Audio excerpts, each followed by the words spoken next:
"You've ruined my wedding dress, Mom. Do you have any idea how much this cost?"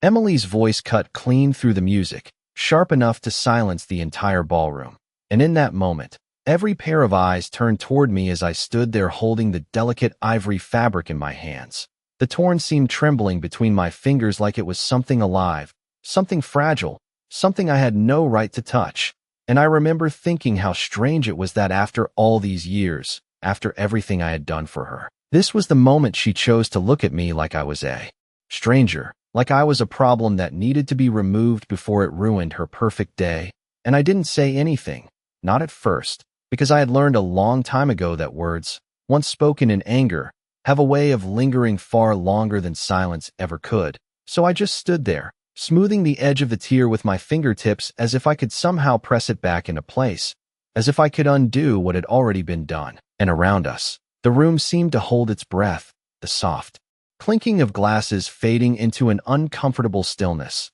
the kind that settles in when people realize they're witnessing something they weren't meant to see, something too personal to be happening under crystal chandeliers and white linen tablecloths. But there it was, laid out in front of everyone, my daughter in her custom designer gown, her face flushed with frustration, and me, standing there in a simple navy dress I had bought on clearance weeks ago, trying to remember how we had gotten here, how a day that was supposed to be about love and beginnings had somehow turned into this quiet unraveling between us. And I could see it in her eyes, the impatience, the disbelief, the way she looked at the dress like it mattered more than anything else in that room, more than the vows she had just spoken, more than the people who had come to celebrate her. And for a brief moment, I wondered if she even remembered the nights I used to stay up sewing her Halloween costumes by hand because we couldn't afford the store-bought ones, how she used to spin in front of the mirror, laughing, telling me I made things better than anyone else could.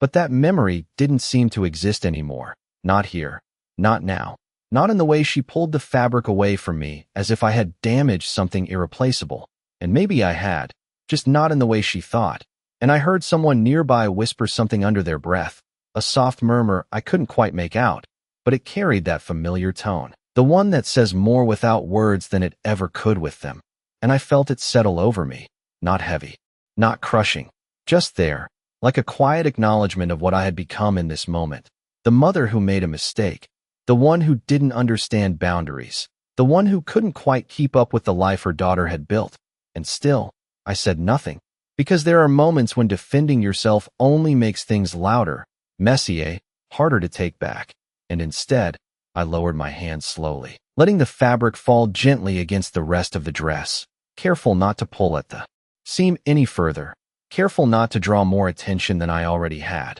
And when I finally looked up at her, really looked at her, I realized that she wasn't just angry about the dress. She was angry about something else, something deeper, something that had been building long before today. And maybe this tear, this small, imperfect line in an otherwise flawless gown, was just the excuse it needed to surface. And I nodded once. A small, quiet gesture, the kind that doesn't fix anything but acknowledges that something has been broken. And I took a step back, giving her space, giving her control of the moment she so desperately needed to hold on to. And as I did, I felt the weight of the night before settle quietly in my chest, the hours spent under a dim lamp, the steady rhythm of needle and thread moving through delicate fabric, the careful precision of every stitch. And I wondered, not for the first time, whether she would ever understand what had been placed inside that dress, what had been hidden just beneath the surface, tucked away where no one would think to look. And as the music slowly began to return, hesitant at first, like it wasn't sure it was allowed to continue, I smoothed my hands against my sides and stepped further into the background, exactly where she needed me to be, exactly where I had always been, unseen, unnoticed, and quietly holding everything together in ways she had never once stopped to consider. I stepped back until the edge of the room met my shoulders, blending into a space where no one expected me to speak. And for a while, no one did, because the music resumed and the guests shifted their attention back to the carefully planned schedule, to champagne flutes and polite laughter, to the illusion that nothing uncomfortable had just happened in the middle of it all. But I could still feel it lingering in the air, that thin, invisible thread of judgment that stretches between people. when something has been exposed, and I kept my hands folded in front of me, steady, composed, the same way I had learned to hold myself through years of smaller moments that looked very much like this one. Moments that never made it into photographs or speeches, but shaped everything underneath. And as I watched Emily across the room, surrounded by bridesmaids adjusting the delicate fabric, fussing over the tier as if it were the center of the universe, I found myself thinking back to the quiet of the night before, when the house had been still and the world outside seemed far away, when the only sound was the soft pull of thread through cloth and the ticking of the clock on the wall, marking time in a way that felt both urgent and strangely calm. And I had sat there at the small dining table with the dress laid carefully in front of me, the same table where I used to help her with homework, where I used to set out her favorite meals even when there was not much to work with, and I remember how I ran my fingers over the fabric then, just like I had moments ago. Only last night there had been no anger attached to it, only intention, only care, and I had noticed the loose stitching near the hem, something subtle that most people would never have seen, something that might have gone unnoticed until it was too late,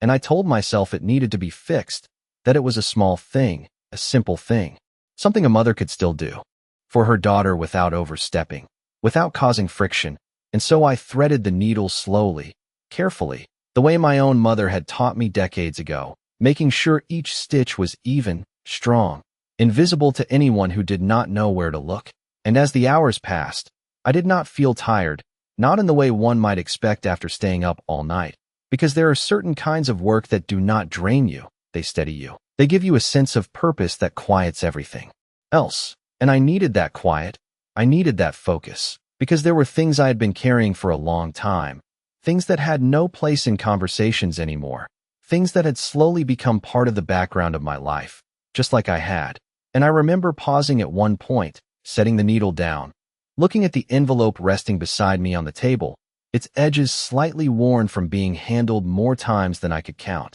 And I thought about all the years it represented, every decision, every sacrifice, every time I chose to put something aside for later instead of spending it in the moment. And I picked it up gently, turning it over in my hands, knowing exactly what it meant, knowing exactly what it would change, and yet feeling no hesitation as I slid it beneath the lining, positioning it carefully where it would stay secure, where it would not shift or wrinkle the fabric, where it would remain hidden until the right moment, if there ever was one. And I stitched it in with the same steady rhythm, the same attention to detail, sealing it away not out of secrecy, but out of intention, because some things are not meant to be announced, they are meant to be discovered. And when I finished, I held the dress up in the dim light, checking every seam, every line, making sure it was perfect, not just for her, but for the life she was stepping into, a life I hoped would be easier, more certain than the one I had known. And when I finally set it down, the sky outside had already begun to lighten, a soft gray creeping in at the edges of the window, and I allowed myself a small moment of stillness, just sitting there, breathing, before carefully folding the dress and placing it back where it belonged, ready to be worn, ready to be seen, ready to carry something far more valuable than anyone in that ballroom could possibly imagine. And now, standing here again, watching her adjust the same fabric with frustration in her eyes, I realized that sometimes the things we give the most quietly are the ones that are the hardest to recognize, especially when all anyone can see is the surface. The rest of the evening continued as if it had already decided to move on without me. Conversations rising and falling in soft waves while I remained at the edges, watching the kind of joy that looks effortless from a distance, but often carries something heavier underneath. And I noticed how easily people returned to their plates, their drinks, their polite smiles, as though moments like the one that had just happened could simply dissolve if ignored long enough. And perhaps they could, for them, but not for me, because I could still feel the echo of Emily's voice, not just in what she said, but in how she said it, the certainty, the distance, the way she no longer saw me as someone who belonged in the center of her life. And I told myself that it had not happened all at once, that this was not a single moment, but a collection of many, layered quietly over time until they formed something that neither of us could easily undo. And as I stood there, I found myself remembering smaller things, the kind that seem insignificant until you place them side by side. Like the time she stopped calling just to talk and began calling only when she needed something specific. Or the way holidays slowly shifted from being something we planned together to something I was informed about after the fact. Always with a reason that sounded reasonable on the surface. Always with a tone that suggested I should understand. And I always did. Or at least I told myself that I did, because it felt easier than asking questions that might not have answers I wanted to hear. And there was a moment last winter when I had invited her over for dinner, nothing elaborate, just a simple meal I knew she used to love, and she had canceled an hour before, saying she was too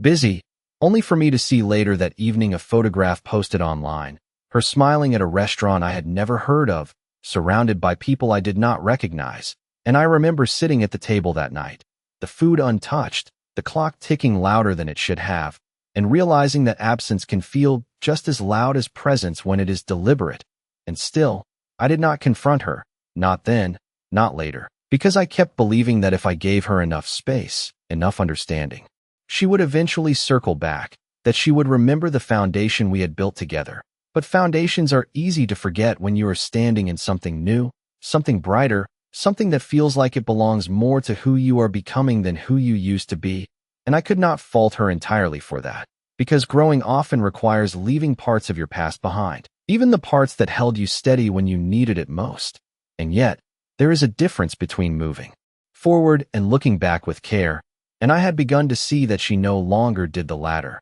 And now, here we were, in a room filled with celebration, where everything was meant to symbolize a beginning, and all I could feel was the quiet acknowledgement of an ending that had already taken place long before today. And across the room, I saw her laugh at something one of her friends said, her hand lightly touching the fabric again, as if to reassure herself that it was still intact, still worthy of the moment she had imagined. And I wondered if she remembered how many times I had done the same for her in ways that could not be seen or measured, how many times I had held things together so she could step forward without hesitation. And I did not expect gratitude, not really, but I had hoped for recognition, even a small one, something that said she understood, something that said I still mattered in the story of her life. And as the evening moved toward its next carefully planned event, I felt a strange sense of calm settle over me, not the kind that comes from resolution, but the kind that comes when you finally stop expecting something that has not been given in a very long time.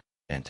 in that calm, I found myself standing a little straighter, breathing a little deeper, not because anything had been fixed, but because I had quietly accepted that some truths do not reveal themselves all at once. They unfold slowly, often in the spaces where no one is looking, and sometimes they wait patiently, stitched into the very fabric of a moment, until the time comes when they can no longer remain hidden. It was during the first dance that I noticed how carefully everything had been arranged to look effortless. The lights dimmed just enough to soften every edge, the music slow and deliberate, each step choreographed to create the illusion of something perfect and unbreakable. And I stood there watching as Emily rested her hand on her husband's shoulder, her other hand lightly gathering the fabric of her dress as she moved, unaware of the weight it carried, unaware of the quiet history stitched into its hem. And I found myself thinking about the years that had led to this moment, not in a dramatic way,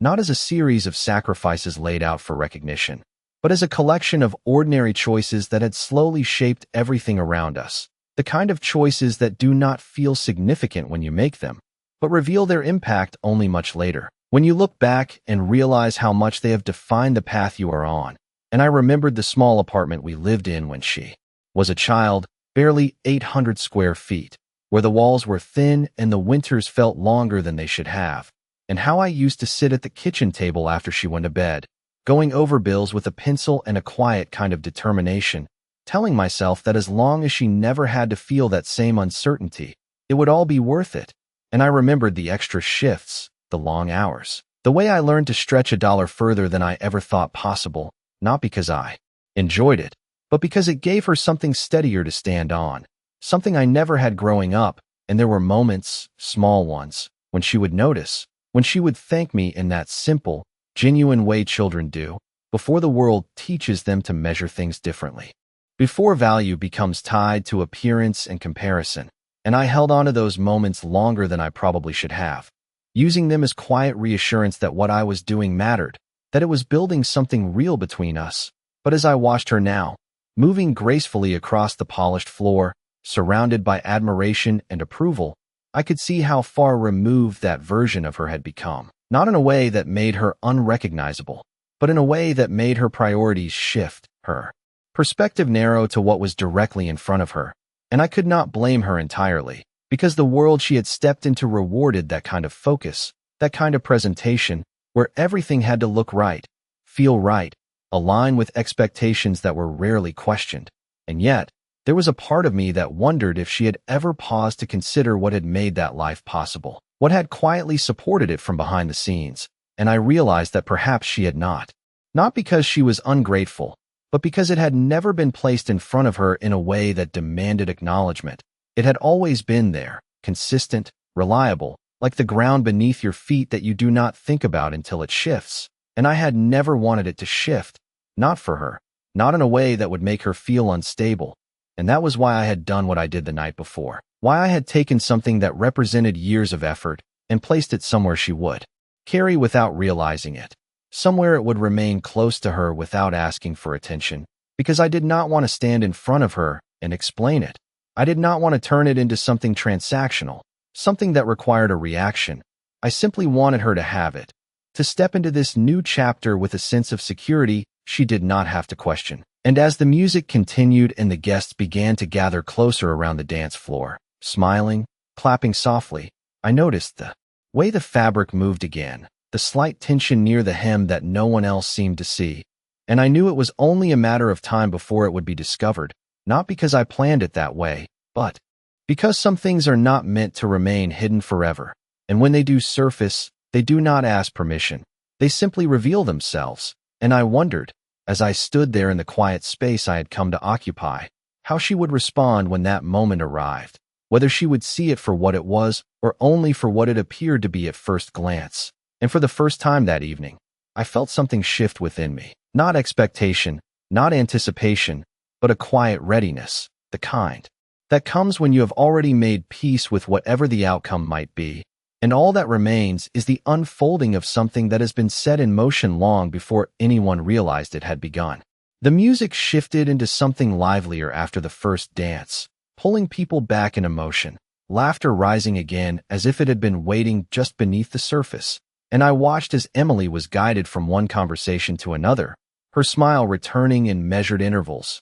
practiced and polished, the kind that photographs well and reassures everyone that the day is unfolding exactly as it should. And for a while, it seemed like the earlier moment had been folded neatly away, tucked into the corners of memory where uncomfortable things are often placed. But I could still see it in the way she moved, the slight hesitation when her fingers brushed the lower edge of the dress, the quick glance downward that lasted only a second but spoke of something unsettled, something she had not fully dismissed. And it was during one of those small, almost unnoticeable pauses that a bridesmaid approached her, kneeling slightly to examine the hem with a careful eye, her expression focused, in a way that suggested she was trying to be helpful without drawing attention. And I found myself watching more closely then, not because I expected anything to happen immediately, but because I understood how these things unfold, slowly at first, almost quietly, before they reach a point where they can no longer be contained.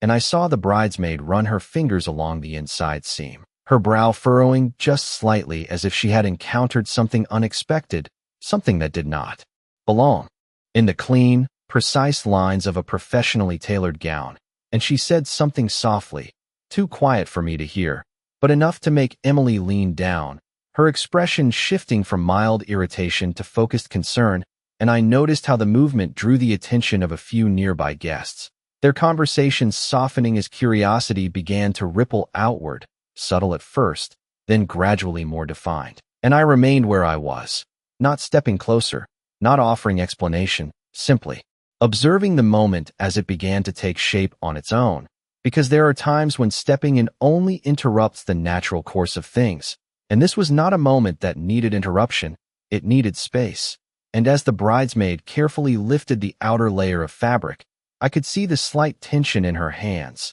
the way she hesitated before tracing the seam again, this time with more certainty. And there was a brief exchange between them, a question perhaps, followed by a response that seemed to carry a hint of disbelief, and Emily straightened slightly, her posture tightening, her attention now fully anchored to that small, hidden detail that had gone unnoticed all day, and I could feel the room shift in response. The way people instinctively lean into something they do not yet understand, drawn by the quiet promise of revelation. And I thought back to the careful placement, the precise stitching, the way I had ensured it would remain secure, yet not impossible to find. Because it was never meant to stay hidden forever, only until the moment was right,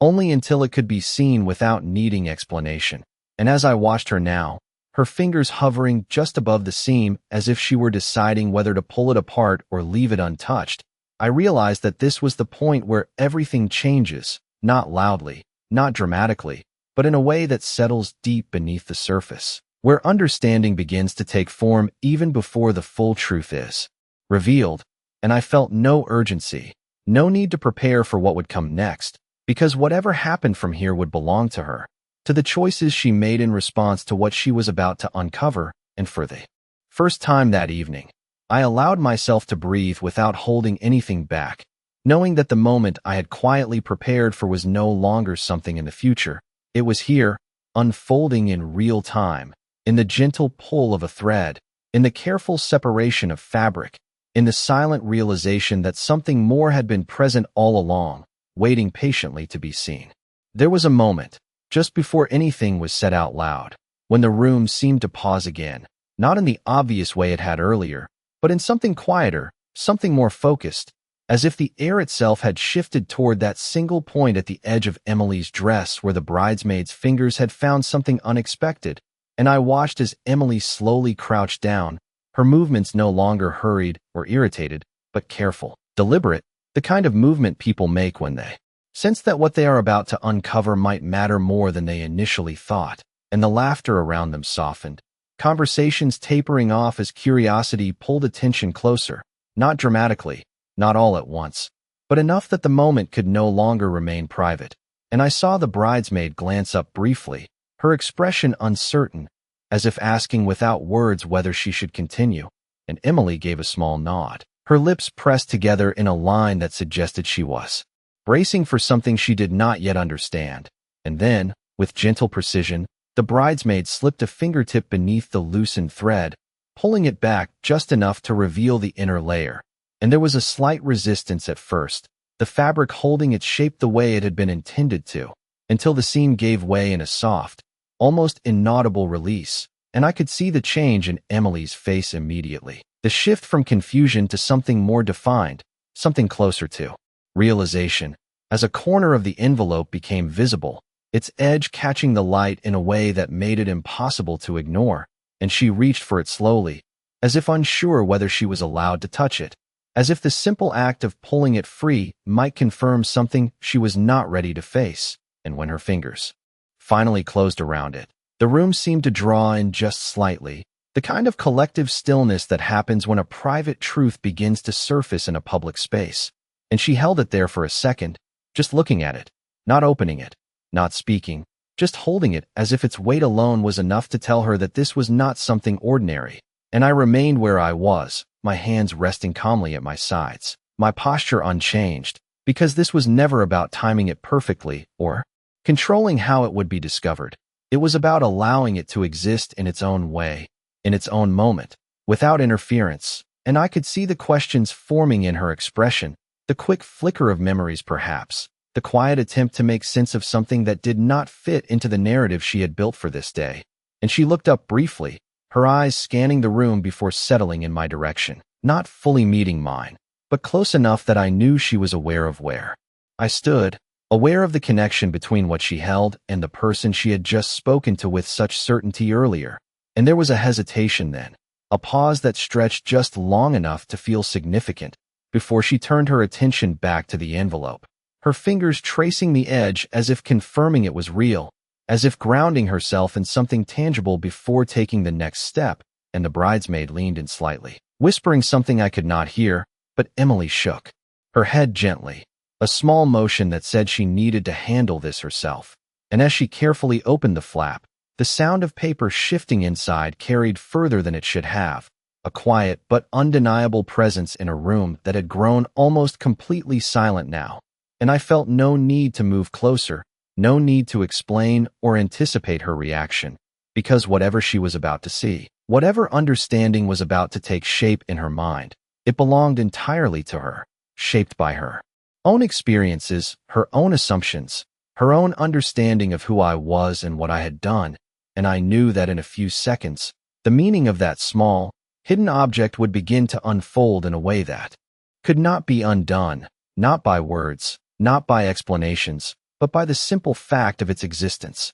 And I stood there, steady and quiet, as she finally looked inside. For a second, she did not react at all, as if her mind needed time to catch up with what her eyes were seeing, and I could tell from the way her fingers tightened slightly around the paper that whatever she had expected, it was not this, not something so deliberate, so complete, so final in its meaning. And she pulled the check out slowly, unfolding it with a care that had not been there earlier when she handled the dress. And the light from the chandeliers above caught the surface just enough to make the numbers visible, not only to her, but to the few people standing closest. And I saw the exact moment it registered, the way her expression shifted, not dramatically, not all at once, but in layers, first confusion, then disbelief, then something deeper that settled into her features like a quiet realization she could not push away, and she stared at it longer than necessary, as if reading it again might change what it said, as if there might be some explanation hidden between the lines that would make it less significant than it clearly was. But there was not, because I had made sure of that. I had made sure that what she held in her hands was not partial, not symbolic, not something that could be dismissed as a gesture. It was everything. Every dollar I had set aside over the years, every decision that had led to that number, placed there without conditions, without expectation, without even the certainty that it would be understood in the way I intended. And the room around her had grown completely still now, the kind of silence that does not need to be announced, because everyone can feel it. And I noticed how the bridesmaid beside her leaned back slightly, creating space, as if recognizing that this was no longer something she should be part of, and Emily's grip loosened just enough for the paper to tremble slightly in her hands, a small, almost imperceptible movement that spoke more than anything she could have said in that moment. And then she looked up. Again, this time directly at me, her eyes no longer carrying the sharpness from earlier, but something else, something uncertain, searching, as if she were trying to reconcile the image she had held of me with the reality now placed so clearly in front of her. And I did not move. I did not step forward or offer any explanation, because this was not a moment that needed words. It was a moment that needed space to settle, to be processed in its own time. And I could see the questions forming, not just about the check, but about everything that had led to it, every assumption she had made, every conclusion she had drawn without looking deeper. And for a brief moment, she glanced down at the dress again, at the seam that had been so carefully opened, at the place where this had been hidden in plain sight all along. And I wondered if she understood then that nothing about it had been accidental, that the tears she had been so upset about had simply revealed what had already been there, waiting, patient, unnoticed. And there was a shift in the way she held herself, subtle but undeniable, as if something within her had been unsettled, something that could not easily return to the way it had been just minutes before. And I remained where I was, steady, composed, not out of distance, but out of respect for the moment she was in, because understanding does not happen all at once. It unfolds, piece by piece, often in silence. And I had learned long ago that forcing it only makes it harder. And so I waited, not for a reaction, not for an apology, but simply for whatever came next, knowing that whatever it was, it would come from a place she had not been in before, a place shaped not by assumption, but by the quiet weight of truth now resting in her hands. She did not speak right away, and that silence carried more weight than anything she could have said, because it stretched just long enough for the room to begin shifting around her, not physically, but in the way people's expressions changed, in the way their attention sharpened and softened at the same time, as if they were witnessing something deeply personal that had suddenly become impossible to ignore. And I saw how Emily's shoulders, which had been held so firmly earlier, began to lower just slightly, the tension in them giving way to something less certain, less controlled, and she looked down at the check again, her eyes moving across the numbers with a slower, more deliberate focus, as if she were trying to understand not just what it was, but what it represented, and I could almost see the pieces beginning to connect, not in a single clear moment, but in fragments, in quiet realizations that surfaced one after another, each one reshaping the last, and she inhaled deeply, a small breath that seemed to ground her in the present, before her gaze shifted toward the dress, toward the open seam where the envelope had been hidden, and there was something in the way she looked at it now, not frustration, not embarrassment, but something closer to recognition, as if she were seeing it for the first time, not as an object that had been damaged, but as something that had carried meaning she had not taken the time to notice, and I remained still, allowing that understanding to unfold without interruption, because moments like this cannot be guided. They have to arrive on their own, and I saw her lips part slightly, as if she were about to say something. But no words came, only another breath, quieter this time. And then she did something that surprised even herself, I think, because it was not rehearsed or controlled. She lowered the check slightly and looked around the room, taking in the people who had been watching, the space that had held her earlier certainty and now reflected something entirely different. And I could see the shift in how she stood, the way her posture softened, the way her hand moved instinctively to the fabric again, not to fix it, not to hide the tear, but to feel it, to understand it. And in that small gesture, there was something unspoken, something that acknowledged the connection between what she had been upset about and what she now held in her hands. And she looked back at me then, fully. This time, her eyes no longer searching for explanation, but holding something else, something quieter, heavier, the kind of understanding that does not need to be explained out loud to be felt. And I met her gaze without changing my expression, not because I felt distant, but because I did not want to influence what she was experiencing. I did not want to rush it or shape it into something it was not ready to become. And for a moment, we simply looked at each other across the space, the distance between us filled not with tension, but with something that had been missing for a long time, something closer to clarity. And I saw the way her fingers tightened gently around the check again, not in shock this time, but in acknowledgement, as if she were holding on to something she had only just realized the importance of. And the room began to breathe again, slowly, carefully, conversations starting to return in hushed tones, but the moment itself remained intact, settled between us in a way that did not require attention to exist, and I felt a quiet sense of stillness settle within me, not because everything had been resolved, but because something essential had shifted, something that could not be undone or ignored. And I understood then that whatever came next would not be about correcting what had already happened,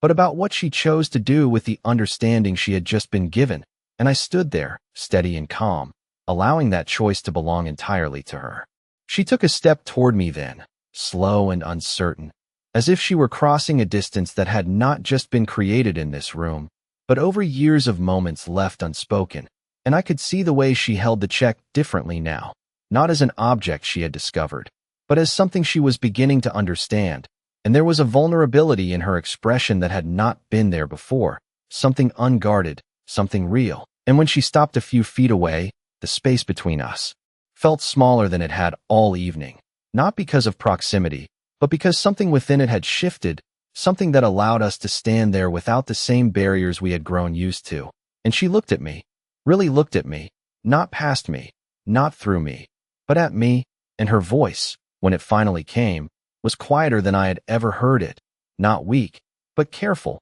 as if she were choosing each word with an awareness she had not needed before. And she said my name, just that at first, Mom. And in that single word there was more hesitation than accusation, more recognition than distance, and I felt it settle in the space between us, not as an answer, but as a beginning. And I did not rush to fill the silence that followed, because I understood that this was not a moment that needed to be completed. It needed to be allowed to exist. And she glanced down briefly at the check again before looking back up, her eyes softer now, her posture no longer rigid but slightly drawn inward, as if she were holding something that required care. And she shook her head just once, a small movement that carried more meaning than explanation ever could. And I could see that she was trying to reconcile what she had believed with what she now knew, trying to find a place where both could exist without contradiction. And I did not offer her that place, because it was something she needed to create. For herself,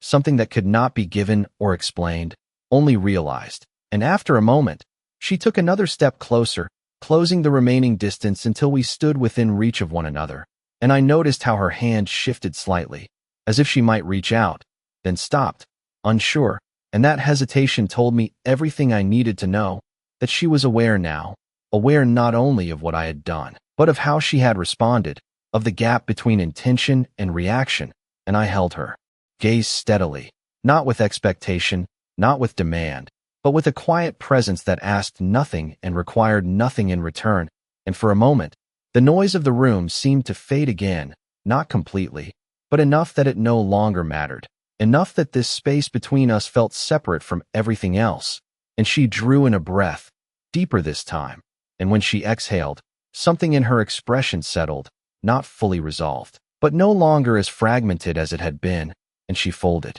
the check carefully, the same way I had done the night before, aligning the edges with a precision that suggested she understood its value now, not just in numbers, but in meaning, and she held it close. Not tightly, but securely, as if it were something she was not ready to let go of. And I saw the way her eyes lingered on mine for just a second longer before she gave a small, almost imperceptible nod, not an apology, not yet, but something that acknowledged what had changed, something that said she could no longer see things the way she had before. And I returned that nod with one of my own, just as small, just as quiet, because I did not need more than that, not in this moment. And then, without turning away abruptly or drawing attention, I stepped back, allowing the space between us to return, not as distance, but as something balanced, something that no longer felt one-sided. And I adjusted the sleeve of my dress gently, a simple motion that grounded me in the present, before I turned slightly toward the exit,